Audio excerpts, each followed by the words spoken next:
30 years ago, we founded Face the Future Foundation, and how wonderful it is now to be celebrating not only 30 years, but now 65 missions that we've completed around the world.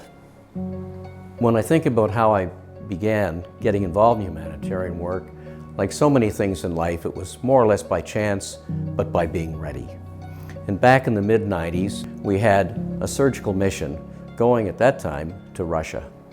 There were many children who had facial deformities who were not able to be adopted. They were orphans. And we heard that if they had surgery, we might be able to help them get adopted. And that's how Face the Future Foundation began. Our ultimate goal isn't just to do what we do in the time that we're there to help the patients or support the surgeons, nurses, anesthesiologists.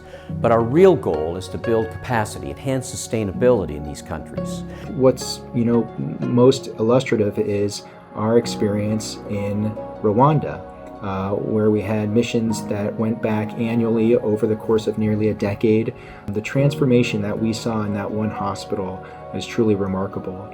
In Ghana, we see many patients with head and neck cancers in particular. And the reality is that here we do see patients with incredibly advanced head and neck cancers because there's no one to treat them. We took a highly vascular tumor that really had engulfed the carotid artery in a young girl who had exhausted her options and thought this was what was going to be lead to her demise, but we are glad to say we were able to safely take the tumor out and she's recovering well.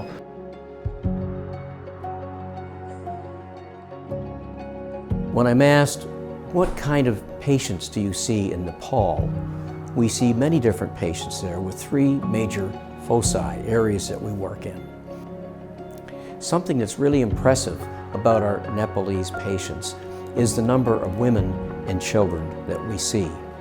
Dr. Adamson and I have been coming every year to Kirtipur since 2019, and we have been trying to build year after year with a sustainable program focusing on these areas, as well as continued and ongoing education and care with patients who have had severe burns.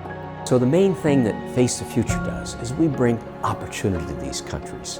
And it's our goal, and I believe we've been very successful at it, in identifying those people in those countries that are so willing and so looking forward to the opportunity. And this is what we found in Ukraine. In Ukraine, we see just some of the most devastating injuries one can imagine. I do remember in Ukraine a young man by the name of Andrei, who unfortunately was on the front line and suffered from a severe bomb blast. He lost both of his forearms and he lost vision in both eyes, as well as sustaining numerous other facial injuries. The success that Face the Future has realized over the last 30 years in meeting our mission goals of treating patients with complex head and neck surgical disease and also educating, training healthcare professionals in developing and war-torn countries really is based upon our foundational values. We all, I think, can feel very, very pleased with the progress that we've made over the past 30 years with Face the Future Foundation, going from one mission a year now to as many as 6 or 7 surgical missions a year. Not only that, when we look back, we can see the impact that we've made on so many patients' lives, their families' lives, and indeed helping local countries to have better economies as we put people back to work and just improve global health care. The team, during the rounds, they told them, we'll come back and we'll provide care for you. We can see you next time. And I was thinking that's what the hope is. I see the future, Face the Future, as having extremely strong leadership. We are blessed with having a board of directors of individuals who are independently extremely successful, and they cover a breadth of different professional areas of expertise, from accounting to law to fundraising and to medical work itself. So with this blend of board members, I know that we're in excellent position to make the best decisions and to drive the future of Face the Future.